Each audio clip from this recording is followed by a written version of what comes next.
cada um edifica no seu coração. É uma construção pessoal. E para construir esse reino de Deus, esse Olambará, essa vida vindoura, essa vida maior, esse amor pelo nosso Pai, é algo que a gente vai edificando. É uma construção, é uma edificação que vai se fazendo tijolinho por tijolinho. E nada melhor do que ter alguém que já estudou um pouco para ajudar a gente a colocar os tijolinhos no lugar certo, para que a construção seja sólida e que ela possa trazer para nós paz e um refrigério para as nossas almas.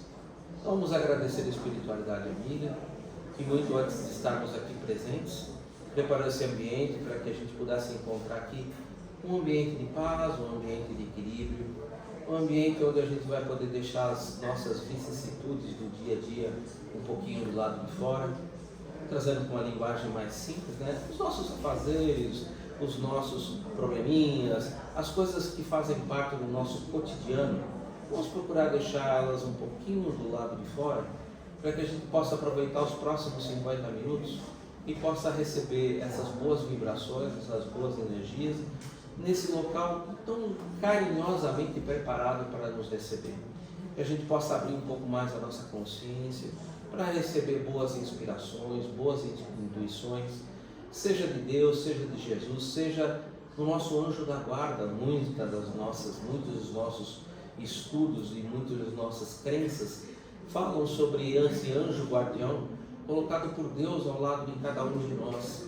Então, por que não oferecer nesse momento os nossos ouvidos, os nossos pensamentos, para que a gente possa ouvir essas palavras que podem servir para nós como refrigério para os nossos corações.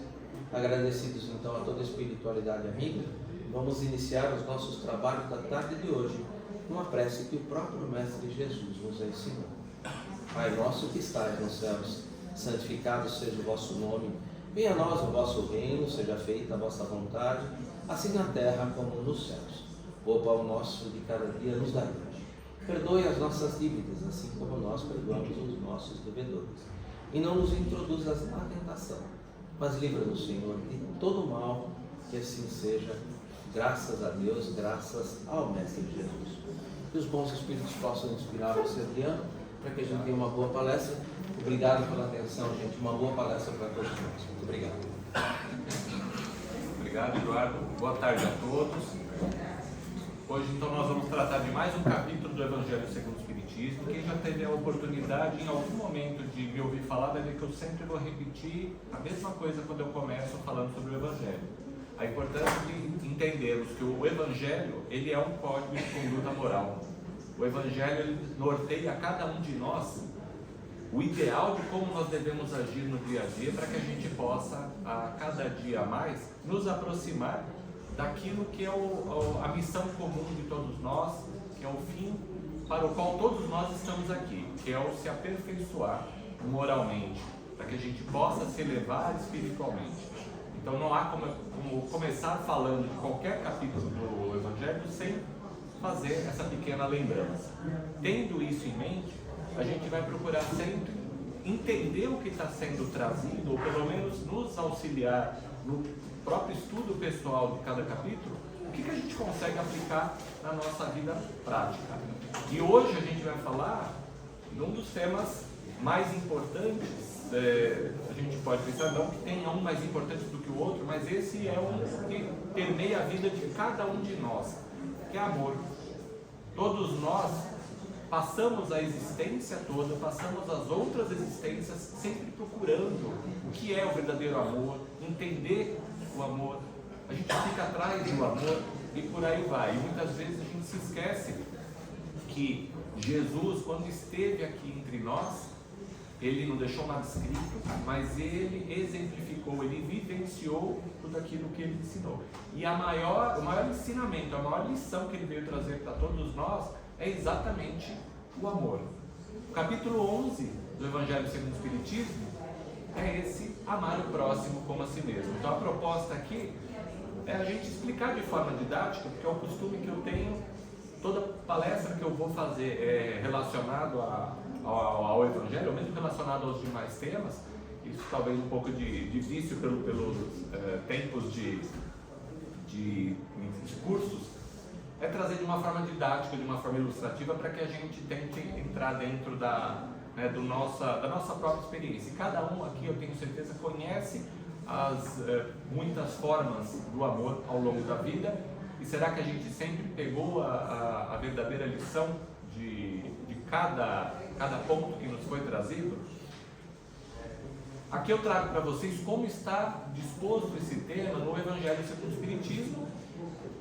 Ele é dividido em 2 itens principais: o maior mandamento e dai a César o que é de César, e depois são trazidas as instruções dos Espíritos: a lei de amor, o egoísmo, a fé e a caridade, e caridade para com os criminosos.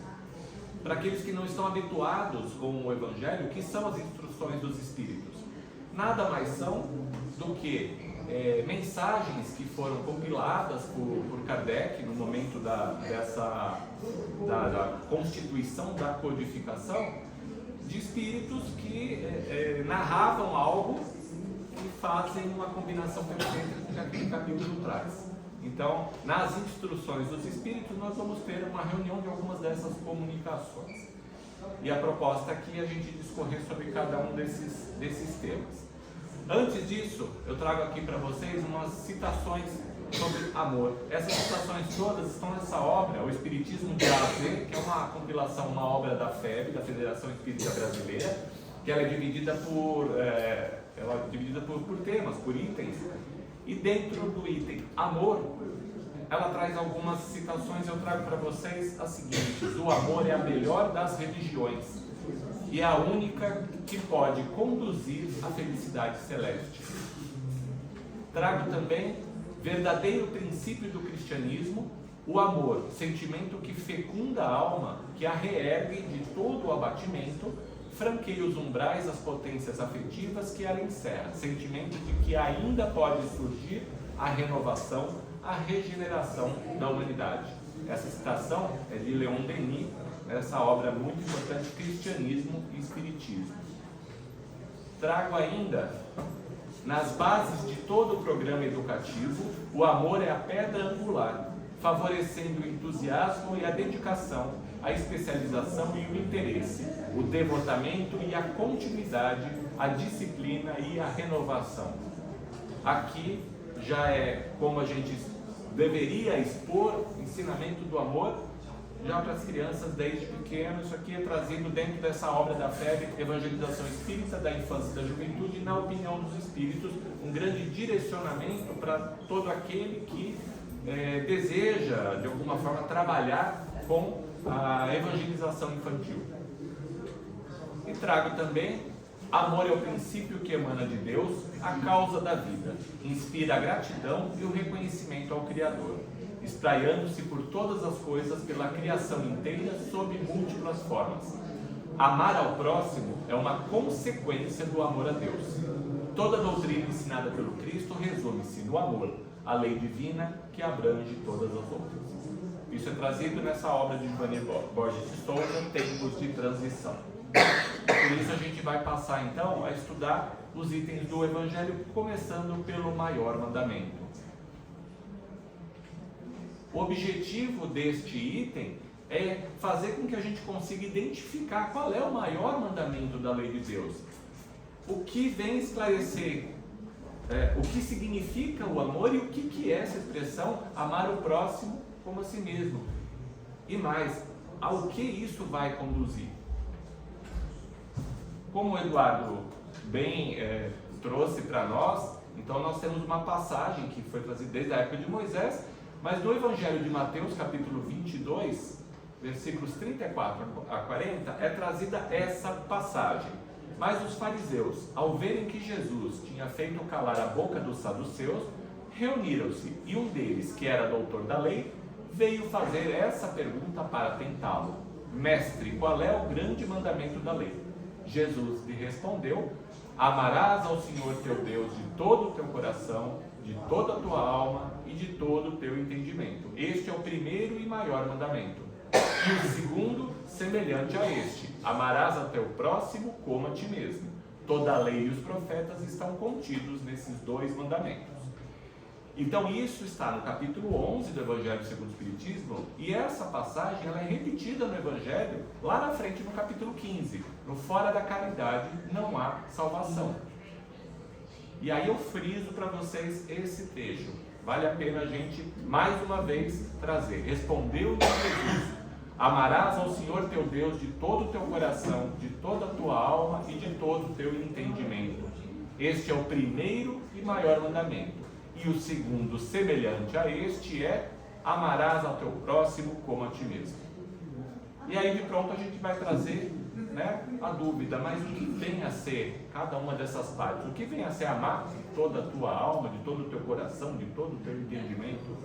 É isso que a gente vai procurar trazer. São 3 dimensões, então, trazidas do amor profundo a Deus. Então, para que a gente consiga falar, eu amo profundamente a Deus, eu preciso compreender essas 3 dimensões. As bases, amar de todo o entendimento, de todo o coração e amar de toda a alma. Isso tudo vai constituir essa tríade, o amor a Deus. Qual que é o significado do amor de todo o entendimento? A gente está falando da dimensão do saber, do pensamento.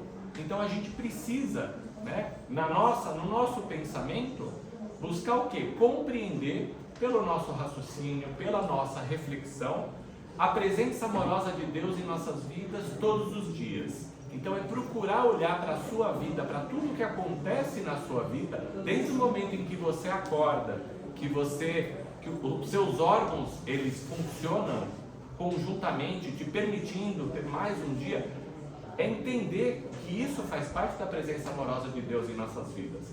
Ah, mas nem sempre eu estou bem, nem sempre meus órgãos funcionam corretamente. Sim, porque faz parte de todos as nossas dívidas, de nossos percalços, de nossos ensinamentos, passar por essas variações de funcionamento para que a gente possa ir aprendendo. E é aqui que a gente vai ter a chave para poder compreender por que a gente deve ver, por exemplo, uma doença como uma bênção na nossa vida. É uma bênção que a gente não consegue entender naquele momento, porque muitas vezes a gente trabalha com revolta, mas faz parte, um comprometimento que, se não for dessa existência, é de outras existências, de algo que a gente se propôs a sanar no nosso espírito, e é por isso que deve ser tido como uma bênção. Eu sei que da nossa compreensão, isso muitas vezes é difícil, porque nós somos muito terrenos, a gente tem muito de matéria. E tendo muito de matéria, a gente não consegue ter a verdadeira dimensão, que a nossa existência primordial ou principal é a nossa existência espiritual. Então, enquanto você não conseguir entender isso e não conseguir entender para que serve eu me tornar um ser, uma moral cada vez mais elevada, por que eu tenho que elevar o meu espírito se minha vida está difícil agora? Porque você elevando cada vez mais o seu espírito, o seu corpo físico, ele vai sendo cada vez menos necessário e cada vez menos você vai estar suscetível às variações que o seu corpo, né, o seu corpo físico ele vai se tornando rarefeito conforme você vai evoluindo espiritualmente. Então é algo difícil de trazer para as nossas mentes, mas que se a gente vai sentindo, quando a gente passa a sentir algo de bom, quando a gente sente o amor verdadeiramente, até mesmo os nossos problemas vão ficando mais fáceis de serem lidados, mais facilmente aceitados por cada um de nós. Tudo bem, eu tenho que passar por isso, isso vai me melhorar, então a forma como eu estou sofrendo, isso pode me ajudar. Nós ainda não estamos num ponto em que a gente vai ficar sem sofrer. A gente sofre, a gente ainda vai sofrer. Mas esse sofrimento, se você souber aceitá-lo com resignação, se você souber, fala-se muito hoje em dia de vamos ressignificar as mazelas na vida.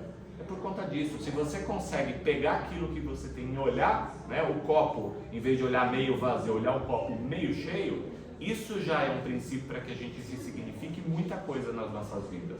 Conforme a gente faz isso, o nosso entendimento das coisas vai melhorando e a gente vai dando um passinho a mais para que a gente possa melhorar, inclusive, a nossa vida física.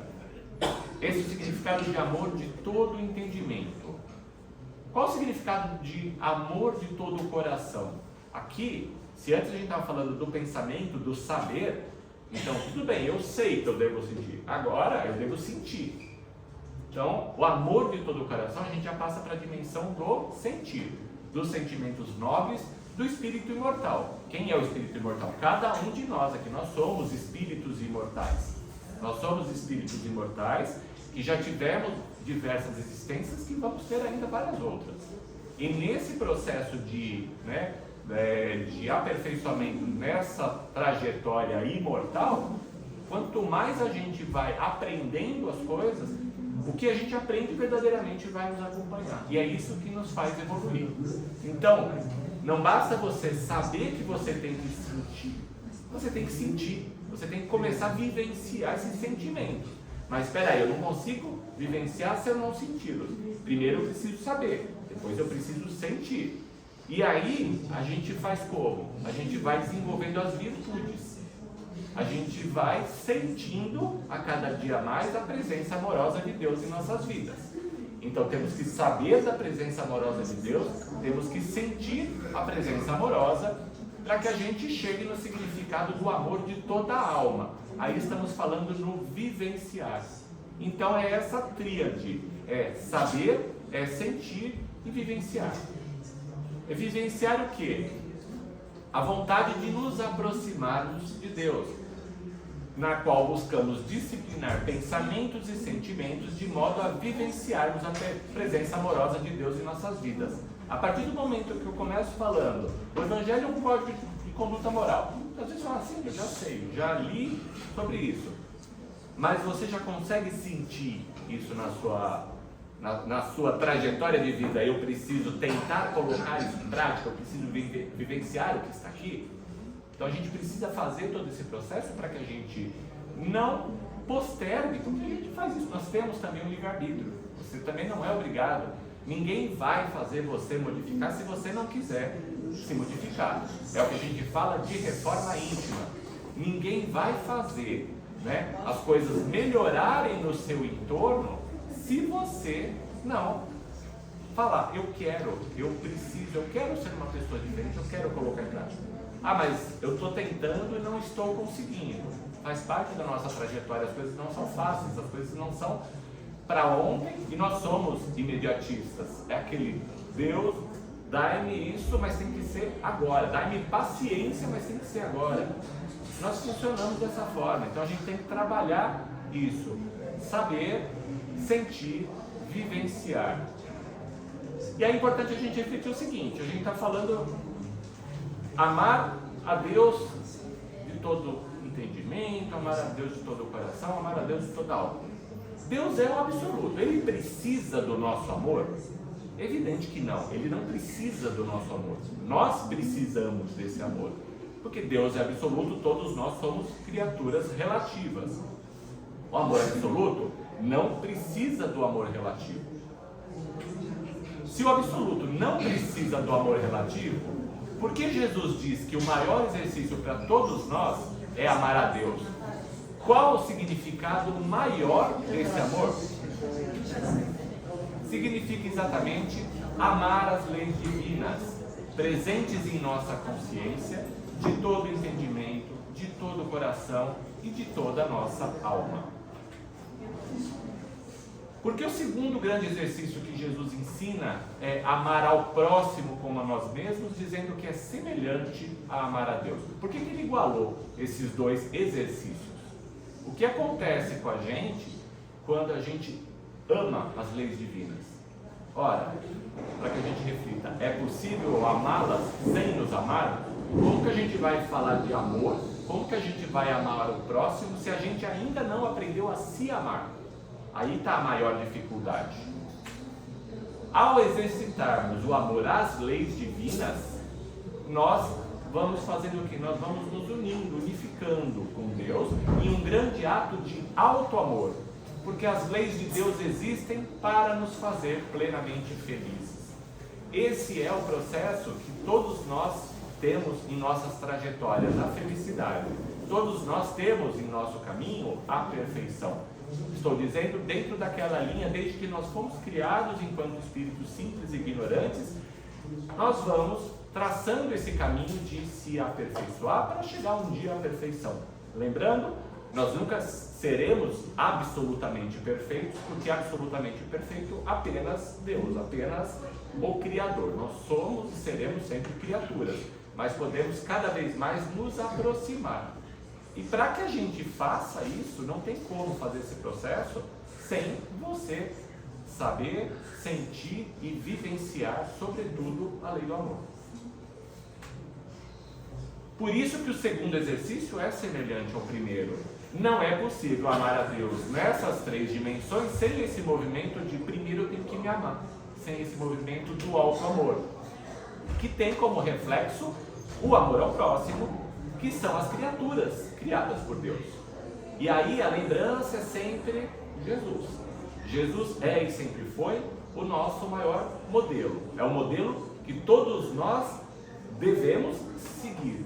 Em que sentido? Ora, ele sempre deixou claro para a gente, e muitas vezes se faz a confusão, será que Jesus e Deus são a mesma, né, são a mesma força? Não são a mesma força. Jesus é tão filho de Deus quanto cada um de nós.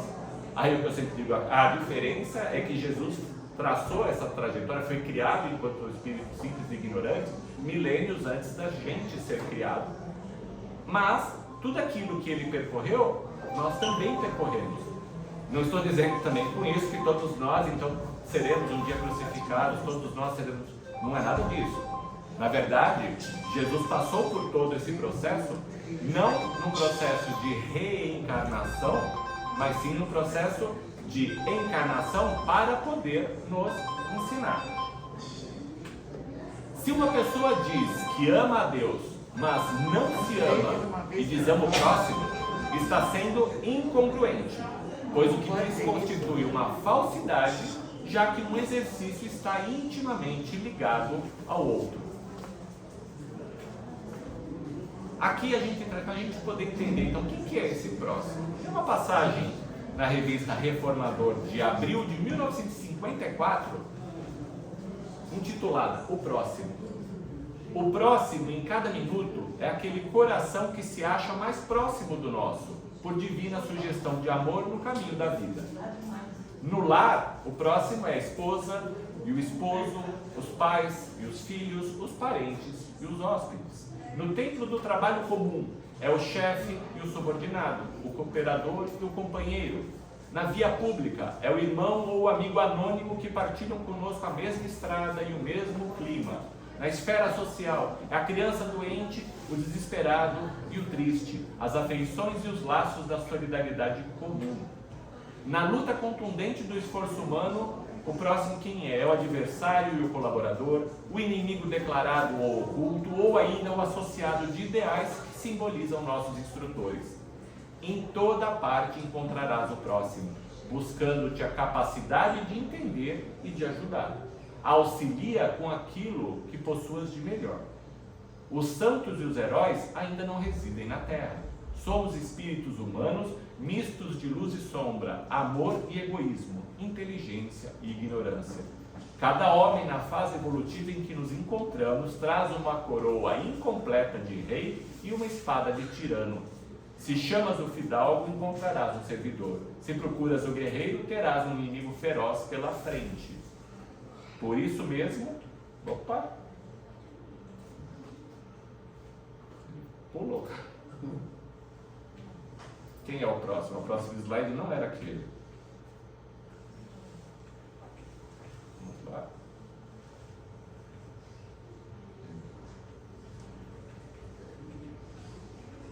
Por isso lembra o anterior. Voltou. O próximo, às vezes, a gente quer ir para o próximo lá da frente, mas a gente deixa de olhar para o próximo que está ao nosso lado. Então, que até isso sirva de exemplo que a gente não controla nada nessa vida. Por isso mesmo, reafirmou Jesus o velho ensinamento: ama o próximo como a ti mesmo. É que o Espírito, quando ama verdadeiramente, encontra 1000 meios de auxiliar cada instante, e o próximo, na essência, é o degrau que surge diante do nosso coração por abençoado caminho de acesso à glória celestial. E aqui, com essa passagem, lembrando, isso aqui foi trazido na revista Reformador de 1954. A gente está em 2025 e ainda temos dificuldade de entender, olhar o próximo.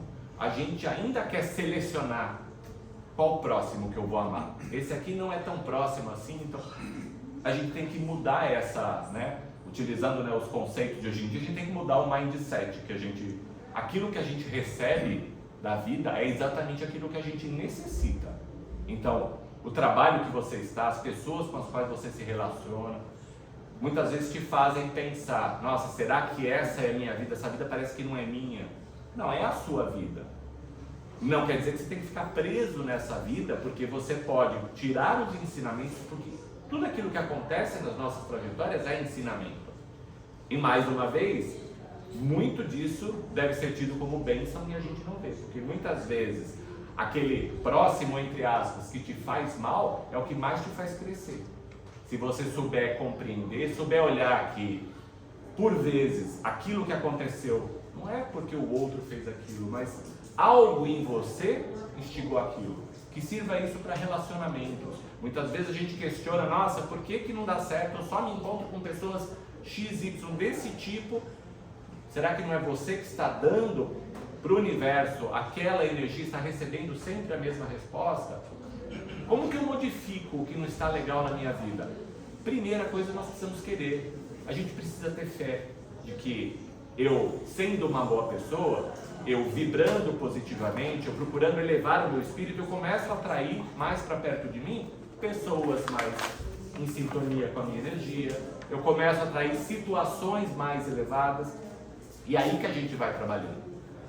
A verdadeira iluminação não é você fugir de todos os problemas, porque os problemas vão continuar lá, é você encará-los, enfrentá-los, aprender a resiliência, que é algo muito difícil, aprender a resignação, que também é algo muito difícil, em vez de você ficar sempre, por que isso está acontecendo comigo? Olhe para aquilo, ok, isso está acontecendo comigo, isso me machuca, mas não é por isso que eu vou me entregar, não é por isso que eu vou dizer, então nada mais tem jeito, a humanidade não tem jeito. Não percam a fé na humanidade, porque se vocês perderem a fé na humanidade, vocês estão perdendo a fé em si mesmos. E aí é como se a gente dissesse, para que eu quero descer, porque esse mundo não vai... Tente você fazer a diferença. Se cada um pensar dessa forma, é nisso que a gente vai modificando. E é por isso que um dos pontos que vai ser trazido aqui é a história da caridade para com os criminosos. Eu sei que é muito difícil para todos nós. A história do amado inimigo, que é o próximo capítulo a ser estudado, é exatamente isso. Nada disso você vai conseguir se você não desenvolver primeiro a história do alto amor. Procurar me amar, procurar aceitar tudo e entender, saber, vivenciar o que é o amor divino e que a presença amorosa de Deus está todos os dias na sua vida gritando, e a gente deixa passar tudo isso. O próximo capítulo, dentro desse capítulo, o próximo item, traz essa expressão que muitas vezes você já deve ter ouvido em algum lugar, dai a César o que é de César, e por vezes as pessoas não entendem o que vem a ser isso. O objetivo deste item é analisar esse ensinamento que várias vezes podem aparecer, talvez hoje em menos quantidade, mas antigamente, eu lembro quando eu era pequeno, a gente ouvia muito isso, né? César o que é de César. Inclusive havia só uma curiosidade, não sei se recordam, quem tinha costume de fazer palavras cruzadas, existia um joguinho nessas revistas que era exatamente da César o que é de César, que era para você preencher aquelas colunas e tentar descobrir. Eu achava extremamente divertido. Você tinha premissas e você tinha que cruzar naquele quadro para você identificar quem eram as pessoas, qual a profissão, o que fazia. Era algo bacana, mas era chamado dai a César o que é de César e dai a Deus o que é de Deus. Então, esclarecer, esse item traz esse esclarecimento, o que deve ser entendido por isso. Foi tirado dessa passagem que é trazida no Evangelho de Mateus, também no capítulo 22, versículos 15 a 22. Por que muitas vezes a gente ilustra, né, com passagens que são trazidas, muitas vezes a pessoa fala, eu não tenho conhecimento dessas passagens porque eu vim da igreja católica. Tá aqui, se você veio da católica, você teve, ou eu leio outra Bíblia, eu sou evangélico, não tem problema. Você vai ter uma roupagem diferente, mas esses ensinamentos eles estão lá. Então são fáceis de serem compreendidos, nem sempre. Porque se a gente se pegar na literalidade do que está em cada um desses trechos, a gente vai ter problema. A gente tem que tentar entender o que está por trás. Isso em qualquer religião. Da mesma forma, se você pegar o que está no Evangelho segundo o Espiritismo, decorar a literalidade e se tornar irredutível em aceitar que o mundo ele modifica. Kardec trouxe isso no século XIX, muita coisa, nós estamos já no século XXI, muita coisa não pode ser entendida literalmente, porque Kardec trouxe aquilo naquele momento e ele era um homem do século XIX. Então tem passagens que hoje você lê ali no você fala, nossa, mas tudo isso deveria ser reinterpretado, deveria ser reescrito para que as pessoas pudessem interpretar, porque as pessoas são preguiçosas. Na verdade, nós queremos tudo mastigado. E é por isso que sempre se recorre à fala. É necessário um estudo para cada um. Se você tem dúvida, você tem que estudar sobre aquilo. A fé, ela deve existir, mas Kardec nos propõe uma fé raciocinada. Você tem que utilizar o seu intelecto para ver aquilo se encaixa, de que forma que aquilo se encaixa. Será que é dessa forma que é trazido ou eu posso aperfeiçoar tudo isso na vida? Porque senão, gente, isso é o alerta para toda e qualquer religião. Não é porque tem alguém aqui na frente falando algo, se você sai simplesmente anotar e vou decorar, entenda, porque tem coisas que eu posso falar e te fazem sentido, outras você vai falar, não é nada disso, e aí você vai matutar depois em casa, você vai raciocinar. Isso é o exercício da fé raciocinada, para que a gente não se torne também objeto dos falsos profetas, para que a gente não se torne simplesmente discípulo das pessoas sem questionar. Então isso deve valer para tudo, deve valer para a política, deve valer dentro da família, deve valer nas religiões, para que você receba as informações, absorva as informações, mas trabalhe isso na sua cabeça. E o que não te fizer sentido, vai buscar sentido, vai beber de outras fontes para que você possa ter uma compreensão maior. Voltando para a passagem de Mateus. Então, retirando-se os fariseus, consultaram entre si como os surpreenderiam em alguma palavra. Lembrando, os fariseus a todo momento na época, eles tentavam o quê? Fazer Jesus cair em contradição. E é isso que essa passagem vai trazer. Enviaram os seus discípulos com os herodianos, dizendo: Mestre, bem sabemos que és verdadeiro e ensinas o caminho de Deus segundo a verdade. E de ninguém se te dá, porque não olhas a aparência dos homens. Até aí, tudo bem. Eles começam elogiando. Dize-nos, pois, que te parece? É lícito pagar o tributo a César ou não? Jesus, porém, conhecendo a sua malícia, disse: Por que me experimentais, hipócritas? Mostrai-me a moeda do tributo. E eles lhe apresentaram o dinheiro. E ele diz-lhes: De quem é essa imagem e essa inscrição? Dizem-lhe eles: De César. Então ele lhes disse: Dai, pois, a César o que é de César, e a Deus o que é de Deus. E eles, ouvindo isso, maravilharam-se e deixando-se retirar. A intenção dos fariseus, por óbvio, não era conhecer a opinião de Jesus a respeito dos pagamentos dos tributos, mas fazer com que ele se traísse com as próprias palavras, que ele falasse mal de César, e aí César era o imperador, e aí eles utilizassem: olha, ele está falando mal, né, do imperador, e a autoridade romana se voltaria contra ele. Essa era a verdadeira intenção dos fariseus. Mas Jesus, ele aproveitou esse momento não só para desmascarar essas intenções maliciosas, como ele sempre fazia, ele aproveitava a cada momento para transmitir algum ensinamento de cunho moral. O princípio de justiça e equilíbrio que deve reger o comportamento cristão diante da vida, esclarecendo que é necessário atender às exigências passageiras de ordem material, sem esquecer as obrigações para com a elevação do espírito. Como que a gente aplica isso hoje? Um dos pontos que a gente pode aplicar isso aqui é exatamente para aqueles que entram e começam a pensar assim: bom, então eu cada vez mais eu me vejo como espírita, ou como católico, ou como evangélico, então eu vou me dedicar a Deus. Eu não posso ter bens materiais. Opa! Aí você já começa a ter, você está vivendo num corpo material, você necessita de bens materiais. O que você deve fazer é como que você corre atrás dessas coisas. O seu foco principal na vida é a matéria? Esse é o problema.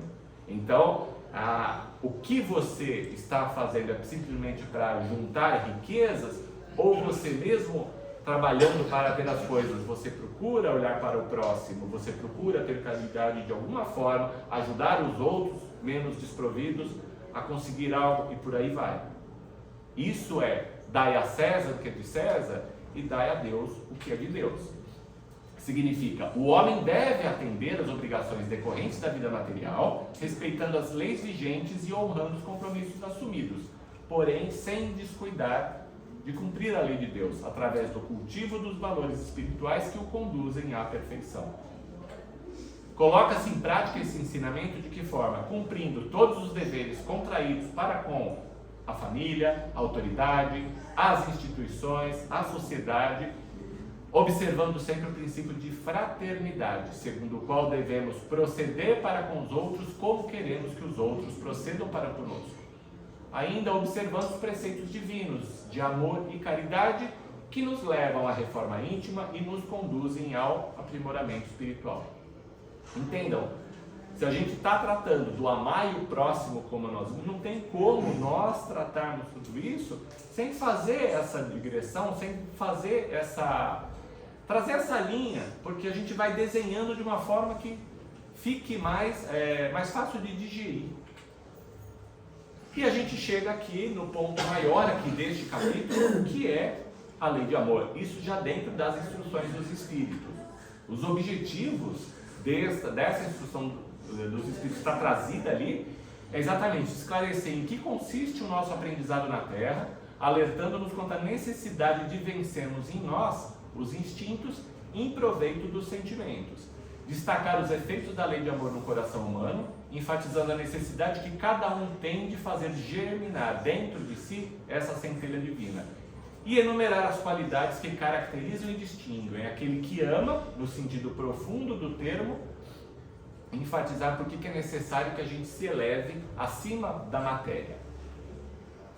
Kardec traz uma reflexão nesse capítulo 11, tá? Dentro desse item 8, que é atribuída ao espírito Lázaro, uma mensagem que foi passada em Paris em 1862. O amor resume a doutrina de Jesus inteira, visto que esse é o sentimento por excelência. E os sentimentos são os instintos elevados à altura do progresso feito. Em sua origem, o homem só tem instintos. Quando mais avançado e corrompido, só tem sensações. Quando instruído e depurado, tem sentimentos. E o ponto delicado do sentimento é o amor. Não o amor no sentido vulgar do termo, mas esse sol interior que condensa e reúne em seu ardente foco todas as aspirações e todas as revelações sobre-humanas. Ditoso aquele que ama, pois não conhece a miséria da alma, nem a do corpo. Tem ligeiros os pés e vive como que transportado, fora de si mesmo. Quando Jesus pronunciou a divina palavra amor, os povos sobressaltaram-se e os mártires, ébrios de esperança, desceram ao cimo. Lázaro, então, nessa passagem, define com muita propriedade o que é o amor. Estamos falando no século XIX, essa mensagem foi trazida e essa mensagem foi tida tão importante que Kardec achou proveitoso incluí-la na codificação, porque ela diz: o amor resume a doutrina de Jesus toda inteira. Jesus, o nosso mestre, modelo e guia, ensinou-nos com a sua palavra e sobretudo com o seu exemplo a praticar a lei de amor, justiça e caridade, desenvolvendo as virtudes, transformando os instintos e as paixões em sentimentos nobres. Deus é amor e criou o universo para expressar esse amor. Quando buscamos desenvolver esse sentimento, estamos realizando a nossa grande missão de nos aproximarmos de Deus. Por isso é que Lázaro diz que o amor condensa e reúne todas as aspirações e todas as revelações sobre-humanas.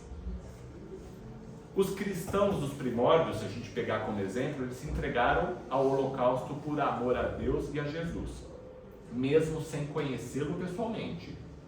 Porque ao amar a Deus de todo o entendimento, de todo o coração e de toda a alma, compreenderam profundamente a proposta do Mestre. E por isso eles a sentiram no coração e a viveram de toda a alma. Hoje somos convidados a fazer o mesmo. A doutrina espírita ela veio para restaurar a convicção e amor à proposta original de Jesus, vivida pelos cristãos dos primórdios. O amor é gerador das demais virtudes que a vida nos convida a desenvolver, com o fim de nos proporcionar uma vida suave e leve, ampliando a nossa capacidade de estabelecer afeições. Desde o século XIX, então desde que foi trazido, a compilação, a gente vem vivenciando essa transição planetária, essa transformação da Terra. A transformação de mundo de provas e expiações para mundo de regeneração. A doutrina espírita ela veio à Terra nesse momento exatamente de transição para preparar essa grande transformação social, fruto da prática da lei do amor, reflexo da divindade. Aí o outro tópico trazido, a gente está falando de amor, a gente fala agora de egoísmo. Os objetivos de você sair de um tópico para outro radicalmente oposto é esclarecer em que se apoia o egoísmo, porque a gente está falando de amor, a gente está falando de amor ao próximo. E aí vem o egoísmo no meio que barra esse amor ao próximo. E enfatizar o efeito danoso que o egoísmo tem para a humanidade, bem como quais os meios que nós temos de combater esse egoísmo, nos tornando mais sensíveis para a necessidade de eliminar esse sentimento da Terra. Esclarecemos a respeito dos males que o egoísmo acarreta e alertando para a necessidade de substituir a prática do egoísmo pela vivência da caridade e da fraternidade. Como eu já disse em outras oportunidades, quando os espíritos eles têm a oportunidade de trazer qual será a religião do mundo regenerado, da Terra regenerada. Não é espiritismo, não é catolicismo, não é budismo. A religião da Terra regenerada é fraternidade. O egoísmo ele tem como base o sentimento de interesse pessoal e impede que no coração do homem se desenvolvam o quê? Outros sentimentos mais nobres, como a fraternidade e a caridade, e assim atrapalha o nosso progresso moral. Todos nós ainda temos, se conseguimos nos depurar de muito do egoísmo, a gente ainda tem em alguns momentos essa centelha do egoísmo que nos impede, nos compele a fazer a fraternidade. Tá tudo bem, porque a gente está nesse mesmo processo, não tem, você pode reconhecer, não se sinta mal por ainda reconhecer em alguns momentos isso em você. O que você não pode é simplesmente cruzar os braços e falar, eu sou assim, você assim, não vou mudar. Quando a gente brinca de síndrome de Gabriela, eu nasci assim e você sempre assim. Não, você pode se modificar a todo momento. Precisamos combater o egoísmo dentro de nós, porque sendo ele a negação da caridade e o causador de todas as misérias do mundo terreno, a felicidade dos homens só será possível quando for eliminado do coração de cada um. Por que acontecem as guerras? Porque ainda existe muito de egoísmo. É exatamente por conta de egoísmo que dois países, por exemplo, vão brigar. O egoísmo, ao enclausurar as pessoas em si mesmas, vai privá-las de se relacionar fraternalmente com o próximo, fazendo com que os interesses e caprichos pessoais estejam sempre acima dos demais. Para destruirmos o egoísmo em nós, importante é a prática da caridade desinteressada, sem nos importarmos com aqueles que nos tratam com ingratidão. Devemos ser mais sensíveis às necessidades e sofrimentos alheios. Muito disso é a chave para a gente entender a empatia. Se você não tem empatia, você não vai se importar com o sofrimento alheio. É essa a questão. Só que você deixa de aplicar, além de deixar de aplicar por óbvio o amor ao próximo, a compreensão de que nós, enquanto espíritos que ainda passamos e passaremos diversas oportunidades pelo processo da reencarnação, porque a gente vai precisar se depurar, muitas vezes a única forma da gente entender, ficar sensível à dor do outro, é sendo colocados naquela mesma situação. Então, que isso sirva para nós, nós sempre temos algo a ver. Não passe por cima das coisas, por cima da pessoa que está dormindo na rua. Tudo bem, não estou dizendo que você não vai pegar e levá-la para casa, mas de repente alguma coisa você pode, de alguma maneira você pode auxiliar. Se tiver ao seu alcance, faça. Não passe simplesmente e diga, eu não tenho nada a ver com isso. Chegou aí, se cada um teve o livre-arbítrio, chegou aí. Porque o espírita muitas vezes também faz isso. O espírita não é santo, gente. É esse o problema. E muitas vezes utiliza desse sentimento, não, cada um tem a sua cruz. Concordo, cada um tem a sua cruz, cada um deve carregar a sua cruz. Mas isso não nos deve fazer insensíveis aos problemas dos outros. Em grande parte das vezes, a forma da gente solucionar vários dos problemas, das mazelas que estamos passando hoje em dia na vida, é tirarmos o foco das nossas dificuldades e auxiliar, praticar caridade de alguma forma, auxiliar o próximo. Lembrando, tem um rol enorme de quem pode ser o próximo. O próximo não precisa ser necessário, eu não tenho dinheiro, não tenho como fazer isso. Não precisa ser. A caridade, ela é exercida de N formas. Caridade muitas vezes é parar para escutar o outro. Caridade é você tentar mudar a energia daquela pessoa que você percebe que hoje está muito agitada, está fazendo mal. Por quê? Naquele dia ela vai estar aberta a receber mais energias negativas. Então, se você conseguir de alguma forma mudar, dar alguma palavra que faça aquela pessoa se sentir melhor, isso é uma forma de caridade. Está ao alcance de todos nós. Isso é uma centelha a ser desenvolvida cada vez mais para que a gente vivencie o amor ao próximo. O egoísmo, sendo um sentimento resultante da influência da matéria, ele vai se enfraquecer na medida em que a vida moral for predominando sobre a vida material. A gente chega no penúltimo item, que é a fé e a caridade. O objetivo deste item, que está dentro das instruções dos Espíritos, também é enfatizar a importância da fé e a importância da caridade como fatores decisivos para essa evolução espiritual e condição para manter uma ordem social entre os homens capaz de torná-los felizes. O desenvolvimento de todas as virtudes vai fazer o quê? Vai nos religar a Deus. Religião, ele vem do latim religare. Nós somos criação divina, somos criados simples e ignorantes, mas somos criados por Deus. E a nossa trajetória de aperfeiçoamento é para que a gente, de alguma forma, a gente vá se aproximando, a gente vá se religando com Deus. Para isso, a gente precisa ter muita humildade e ter fé. São duas virtudes que, juntamente com o amor, eles vão nos auxiliar mais diretamente nesse processo de religação. Como que a gente cultiva a fé e a humildade? A gente tem na consciência todas as virtudes, mas nenhuma virtude está totalmente desenvolvida e pronta dentro de nós. E ao longo das nossas muitas existências, a gente atrapalhou muita coisa no caminho. A gente vai sempre postergando umas coisas, a gente vai tomando caminhos que nos retardam no desenvolvimento. Faz parte do nosso crescimento. No caso da fé, essa virtude não se trata de ter ou não ter fé, como as pessoas pensam, mas sim de nos permitirmos construir essa virtude dentro de todos nós, dentro de nós mesmos. Como eu estou dizendo, nós temos na nossa consciência as leis divinas, então nós temos elas dentro de nós. Você pode não estar desenvolvendo, e aí a proposta é, eu tenho que trabalhar para que eu consiga, de alguma forma, fazer essa virtude vir à tona. A fé, então, não é que você tem ou você não tem. Algumas coisas na vida nos fazem se sentir quase sem fé, nos fazem desacreditar de tudo. É o momento em que a gente esmorece. Isso faz parte da nossa trajetória enquanto seres ainda muito imperfeitos. Conforme a gente vai evoluindo moralmente, a fé vai sendo mais forte e mais difícil de ser enfraquecida. Como todas as demais, virtudes, a fé deve ser cultivada com muito esforço continuado, paciente e perseverante, ou seja, com trabalho. Não há como evoluir conforme recomenda a lei do progresso sem amar profundamente a lei do trabalho. E o trabalho mais significativo que somos convidados a desenvolver é o da prática das leis divinas, esforçando-nos para ser cada vez mais virtuosos. A fé é construída a partir de 3 dimensões da confiança em si mesmo, confiança na vida e confiança em Deus. O exercício dessa tríade é o que vai produzir a fé convicta. Então é confiar em si mesmo, confiar na vida e confiar em Deus.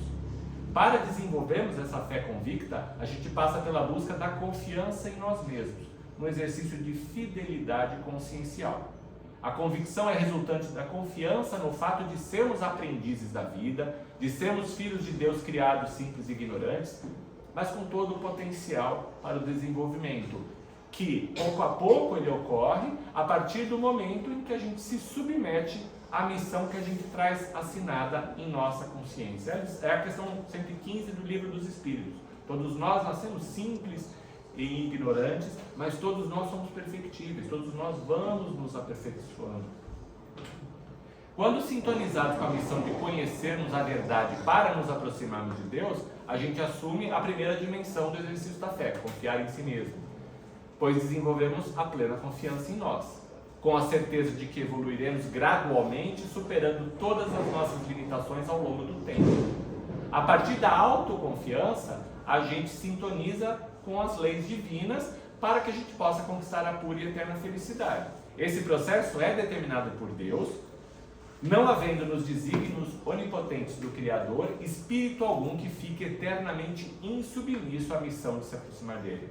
Ou seja, todos nós vamos nos aperfeiçoar. Ah, mas tem aquele que ainda está muito atrasado.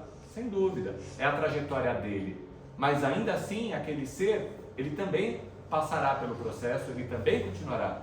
E aí a proposta que a gente sempre faz é que com essa fé raciocinada, com esse desenvolvimento dessas virtudes, é para que você observe sua vida, a sua trajetória não é exatamente a que você quer. Você precisa, se você desenvolver, trabalhar para desenvolver as virtudes na sua vida, você pode acelerar esse processo. E aí as suas trajetórias, elas passam a ser mais leves, elas passam a ser mais próximas da felicidade do que a trajetória que você leva hoje. Nessa sintonia e identificação com as leis divinas, confiamos plenamente na vida, pois, em sua previdência, Deus colocou em nós mesmos a certeza de que as leis nos conduzirão plenamente à felicidade, já que todas elas nos protegem de nós mesmos, especialmente a lei de causa e efeito, que, submetida à lei de justiça, nos proporciona a compreensão da providência divina. Percebam que eu trouxe várias leis que são parte das leis divinas e todos nós estamos submetidos, querendo ou não, a todas essas leis, tá?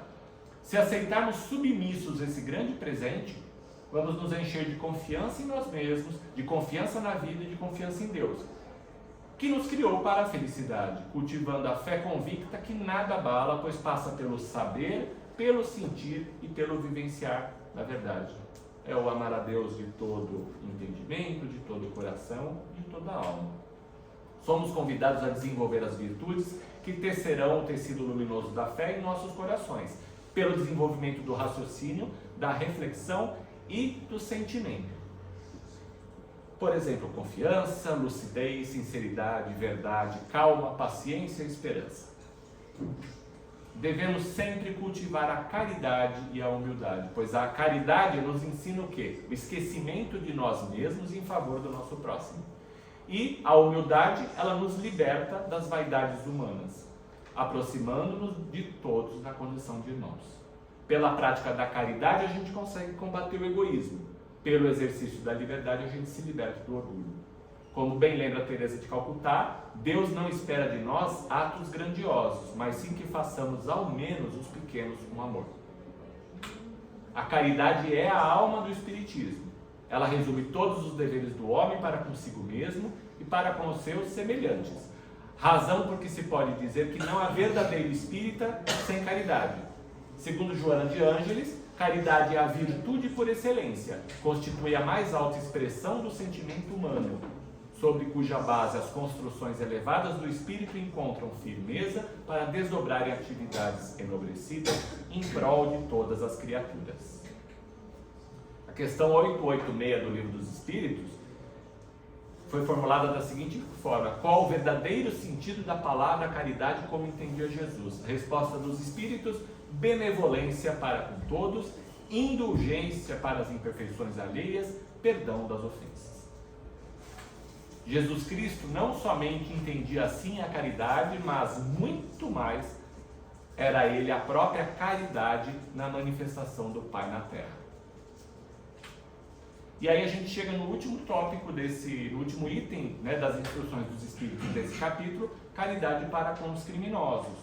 O objetivo é esclarecer como deve ser a nossa conduta com relação aos criminosos, né? Ressaltando atitudes diante de um malfeitor que corre risco de vida. Porque nesse capítulo ele traz um exemplo, né, de alguém que está se afogando e você tem a oportunidade de alguém que está perigando diante da morte, você tem a oportunidade de salvá-lo, mas você sabe que ele é um malfeitor. O que você faz? É isso que é trazido nesse capítulo. Devemos lembrar que os criminosos são doentes da alma, assim como nós também somos. Da mesma forma são nossos irmãos criados para a perfeição. São formas de caridade, aqui, não desejar mal, não julgar seus atos, levar mensagem que poderá conduzi-los à regeneração, por exemplo. Tá? Não estamos dizendo com isso que você tem que ir, vou lá no presídio e vou fazer alguma coisa, de repente está ao seu alcance e você quer fazer algo assim, não tem, mas a questão não é essa. Quando a gente vê algo errado na televisão, quantas vezes eu ouço, às vezes, espíritas, mas fulano tem mais que morrer mesmo. Isso é um pensamento que a gente tem que modificar. Sim, você não vai concordar com a conduta daquilo que foi feito, você pode recriminar aquilo, mas você não pode esquecer que aquele ser que cometeu aquilo é um filho de Deus tanto quanto você. De repente ele está um pouco mais atrasado.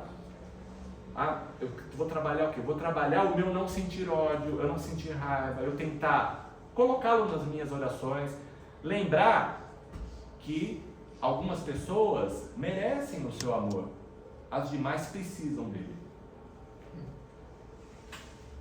Um homem corre em perigo de morte, é o exemplo trazido aqui dentro. Para salvá-lo é preciso arriscar a nossa própria vida. Sabe-se que aquele homem é um malfeitor e que se escapar poderá cometer novos crimes. Devemos, apesar disso, arriscar-nos para salvá-lo? Essa mensagem foi trazida pelo espírito de Lamennais em Paris em 1862. Livrar o malfeitor da morte, além de constituir um ato de caridade, representa para ele uma oportunidade de erguimento moral. Só a Deus cabe julgar se a morte para o criminoso seria um bem. Lembra que a gente falou que a caridade é você praticar algo desinteressado? É algo que muitas vezes não vai modificar, né, a sua situação fática daquele momento, mas você pode auxiliar alguém? Faça se tiver ao seu alcance. Podemos acreditar que a partir do ato salvacionista, a vida do malfeitor poderia reformular-se para melhor e conquistaríamos um amigo para a eternidade, disposto a ouvir nossas propostas renovadoras. Por exemplo, ao salvar um criminoso da morte, não devemos indagar se ele vai agradecer ou não. Devemos seguir a voz do coração. Isso aqui é extremamente difícil porque a gente faz isso hoje em dia com os nossos entes queridos. Se a gente ajuda alguém, depois você quer cobrar o que? A bendita da gratidão. Daí algo que a gente tem que trabalhar. Por que a gente espera que as pessoas sejam gratas para nós? Se você fez algo por alguém, se você deu algo para alguém, você fez porque você quis. É isso que nós temos que mudar na nossa mentalidade. Faça o que te dá vontade de fazer, mas não espere nada de volta. E aí a gente chega nas conclusões então do estudo deste capítulo.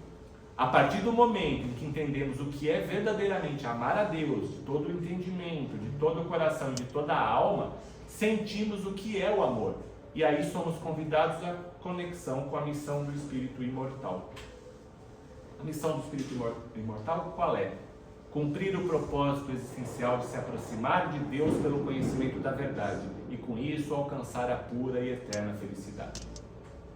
Que verdade é essa que a gente tem que conhecer para nos aproximarmos de Deus? São as leis divinas que devemos amar e praticar a fim de desenvolvermos as virtudes. E aqui nós temos várias, né? Gentileza, flexibilidade, paciência, contentamento e por aí vai. Amar o próximo como a si mesmo é preceito contido no mandamento maior da lei de Deus. Constitui a expressão mais completa da caridade, porque resume todos os deveres do homem para com o próximo. E o meio mais eficaz para se eliminar o orgulho e o egoísmo. Para cumprir o preceito ensinado por Jesus, dai a César o que é de César e a Deus o que é de Deus, devemos não só respeitar as leis humanas, cumprindo nossas obrigações com a família, com as instituições e a sociedade, como observar os preceitos divinos de amor e caridade que nos possibilitam o progresso moral e espiritual. Todo o nosso aprendizado na Terra visa o domínio do amor, sentimento por excelência, do qual os instintos e as sensações são fases embrionárias. Quanto mais rapidamente a gente vence essas fases, mais cedo a gente compreende e vivencia a lei de amor, que é o que liga a todos nós. Do amor decorrem todas as virtudes. Todos temos no íntimo essa centelha divina, cabendo-nos fazê-la germinar e desenvolver, ajustando assim à lei do amor. Um dia todos seremos virtuosos e, por consequência, todos seremos felizes. Amar no sentido profundo do termo é aceitar os outros como são, fazendo-lhes todo o bem ao nosso alcance. Amar o próximo é receita infalível da felicidade e condição para que a gente se eleve acima da matéria, trilhando o caminho para Deus. O egoísmo se baseia no sentimento de interesse pessoal, constitui a negação da caridade e por isso é o maior obstáculo ao nosso progresso moral. Para a felicidade dos homens é necessário combater esse egoísmo através de um processo de reforma íntima que os torne mais sensíveis às necessidades e sofrimentos do próximo. Deus nos criou para a felicidade, fruto do relacionamento fraterno com o nosso próximo. O egoísmo faz com que nos enclausuremos em nós mesmos, privando-nos dessa bênção. A caridade só é verdadeira e capaz de promover a evolução do espírito quando praticada com abnegação e com constante sacrifício de todo interesse egoístico. Mas para isso, ela tem que ser inspirada e sustentada na fé que lhe constitui a mola propulsora. A nossa atitude diante de um criminoso deverá ser de benevolência, de amor, de consolação e de encorajamento. Se tivermos oportunidade de salvá-lo diante da morte, não devemos desperdiçá-la. Ele é tanto nosso irmão quanto o melhor dos homens. E aqui, por fim, eu trago para vocês uma mensagem de Emmanuel, pelas mãos de Chico Xavier, na execução da lei divina, que diz o seguinte: amemos a Deus sobre todas as coisas, procurando-lhe o reino do amor, em cuja edificação devemos contribuir. Auxiliemos ao próximo, tanto quanto desejamos ser auxiliados. Cumpramos de boa vontade os deveres de cada dia. Honremos os familiares, amparando-os, quanto nos seja possível. Procuremos não prejudicar a ninguém. Trabalhemos com alegria, servindo a todos, em favor de nós mesmos. Desculpemos as faltas alheias, compreendendo quando temos errado por nossa vez. Não cobicemos dos outros, senão as virtudes e as qualidades respeitáveis que nos compete imitar na experiência comum. Busquemos não realizar despesas além das nossas possibilidades, ainda mesmo que essa medida nos custe sacrifícios ingentes. Conservemos a saúde através de hábitos dignos, espalhando em torno de nós a alegria, a fé, o otimismo e a confiança. Não nos cansemos de aprender, entendendo que o progresso da alma é infinito no espaço e no tempo. Vivamos cada dia as bênçãos do serviço e do estudo, da prática do bem e do concurso fraterno, com paciência e compreensão à frente de todas as situações, de todas as pessoas e de todas as coisas, na certeza de que poderemos ser convidados à prestação de contas na própria vida, a qualquer momento, e assim estaremos habilitados a viver diante do Senhor e diante das criaturas, cumprindo fielmente a divina lei. Amemos então ao próximo, não esquecendo que todo esse processo começa por amarmos a nós mesmos em primeiro lugar. Muito obrigado.